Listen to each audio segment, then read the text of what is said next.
الصلاة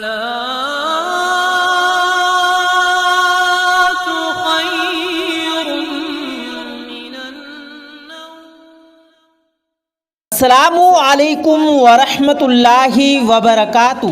پیارے دوستو، حدیث پاک میں آتا ہے کہ قبر کو مٹی کا ڈھیر نہ سمجھو، یا تو یہ جنت کا باغ ہے یا پھر جہنم کا گڑھا ہے۔ اور اسی طرح فرمایا گیا ہے کہ قبر اعمال کا صندوق ہے، یعنی انسان دنیا میں جو بھی اعمال کرتا ہے قبر میں اس کے ساتھ ویسا ہی معاملہ ہوتا ہے۔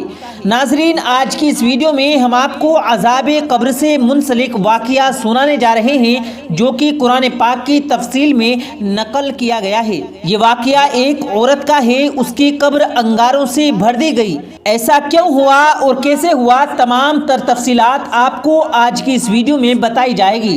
ویڈیو شروع کرنے سے پہلے آپ سے گزارش ہے، اگر آپ نے ہمارے چینل کو ابھی تک سبسکرائب نہیں کیا تو چینل کو سبسکرائب کر کے بیل آئیکن ضرور دبا دیں تاکہ ہماری آنے والی ہر نئی ویڈیو کی اپڈیٹس آپ کو بر وقت ملتی رہے۔ پیارے دوستو، روایت میں آتا ہے کہ قبر روزانہ 5 مرتبہ آواز دیتی ہے۔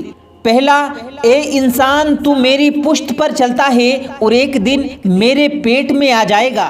دوسرا، اے انسان تو میری پشت پر طرح طرح کی چیزیں کھاتا ہے اور میرے پیٹ میں کیڑے تجھ کو کھائیں گے۔ اور تیسرا، اے انسان تو میری پشت پر ہنستا ہے، عن قریب میرے پیٹ میں آ کر روئے گا۔ اور چوتھا، اے انسان تو میری پشت پر خوش ہوتا ہے، کل کو میرے پیٹ میں غمگین ہوگا۔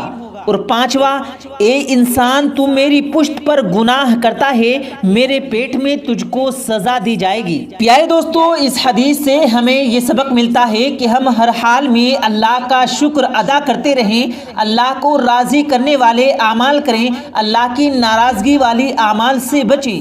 زندگی اللہ کی امانت ہے، اس کو اللہ کی مرضی کے مطابق گزاریں تاکہ اللہ ہم سے راضی ہو جائے۔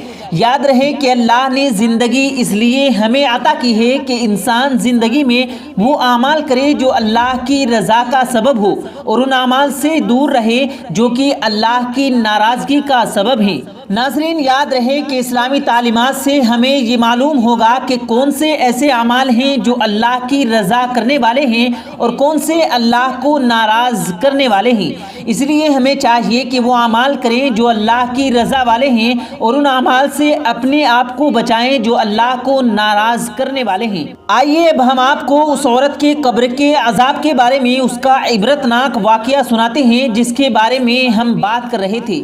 امام قرطبی رحمۃ اللہ علیہ نے اپنی تفسیر میں حضرت عمر بن دینار رحمۃ اللہ علیہ سے یہ واقعہ نقل فرمایا ہے کہ مدینہ کے لوگوں میں سے ایک شخص کی بہن بیمار ہوئی، وہ اپنی بہن کی دیکھ بھال کرتا رہا۔ کچھ عرصے بعد وہ مر گئی تو اس کو دفن کر دیا گیا اور قبر میں یہی شخص دفن کے لیے دفن کے موقع پر اترا تھا۔ اس کے پاس جیب میں پیسے کی ایک تھیلی تھی، وہ قبر میں گر گئی۔ اس شخص نے علماء کرام سے پوچھنے کے بعد قبر کھودی تاکہ اپنے پیسوں کی تھیلی نکال سکے۔ جب قبر کا پہلا پتھر اٹھایا تو انہوں نے دیکھا کہ قبر میں آگ دہک رہی ہے۔ وہ شخص اپنی ماں کے پاس فوراً آیا اور پوچھا، میری بہن کے اعمال کیسے تھے؟ ماں نے کہا، جب وہ مر گئی ہے تو اعمال پوچھ کر کیا کرو گے؟ جب اس نے ضد کی تو ماں نے بتایا کہ ایک تو تیری بہن نماز کو دیر کر کے پڑھتی تھی اور دوسرے پڑوسی جب سو جاتے یعنی سونے کے لیے دروازہ بند کر لیتے تو جا کر ان کے دروازوں پر کان لگا کر ان کی باتیں سنتی تھی۔ ناظرین، اس واقعے کو سننے کے بعد ہمیں اپنے گھروں میں اپنی خواتینوں کے اعمال پر نظر کرنی چاہیے۔ کیا یہ خواتینیں ایسے اعمال کے مرتکب تو نہیں ہیں جو کہ اللہ کے سخت عذاب کا سبب ہے؟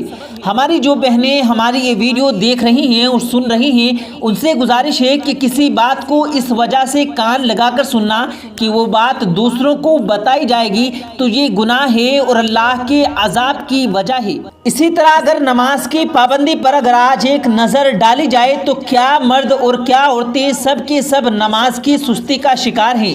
اللہ کو وہ نماز پسند ہے جو کہ پہلے وقت میں پڑھی جائے اور مردوں کے لیے تو ضروری ہے کہ جماعت کے ساتھ نماز ادا کریں۔ نماز نہ پڑھنے والوں کو جہنم میں ڈالا جائے گا، جہنم کی انتہائی اور شدید گرم وادی میں ڈالا جائے گا جہاں خون اور پیپ بہتا ہے۔ سورہ مدثر کی اس آیت میں لکھا ہے کہ جنت والے جنت کے پہلے خانوں میں بیٹھے جہنمیوں سے سوال کریں گے کہ کس وجہ سے تمہیں جہنم میں ڈالا گیا، تو وہ جواب دیں گے کہ ہم نہ دنیا میں نماز پڑھتے تھے اور نہ ہی مسکینوں کو کھانا کھلاتے تھے۔ غور فرمائیے کہ جہنمیوں میں جہنم میں ڈالے جانے کی سب سے پہلی وجہ نماز نہ پڑھنا بتایا گیا، کیونکہ نماز اسلام کے بعد ایمان کا اہم اور بنیادی رکن ہے۔ یہ ہر مسلمان کی ذمہ داری ہے کہ جو شخص فرض نماز کو سونے کی وجہ سے چھوڑ دیتا ہے، اس کا سر قیامت کے دن پتھر سے کچلا جائے گا۔ باروایت بخاری شریف۔ حضور صلی اللہ علیہ وسلم کے ارشاد کا مفہوم ہے کہ میں چاہتا ہوں کہ میں کسی کو نماز پڑھنے کا حکم دوں اور پھر جمعہ نہ پڑھنے والوں کو ان کے گھر سمیت جلا ڈالوں۔ ناظرین، اتنی سخت باتیں سننے کے بعد ہمیں چاہیے کہ ہم نماز مکمل پابندی کے ساتھ ادا کریں۔ اب میں آپ سے اجازت چاہتا ہوں، اگر آپ کو یہ ویڈیو پسند آیا ہو تو اس ویڈیو کو لائک کریں اور زیادہ سے زیادہ لوگوں تک اس ویڈیو کو، اس واقعے کو، اس عبرتناک واقعے کو ضرور شیئر کریں تاکہ تمام لوگوں کے دلوں میں نماز کی قدر پیدا ہو سکے۔ ملتے ہیں پھر ایک نئی ویڈیو کے ساتھ، تب تک کے لیے اللہ حافظ۔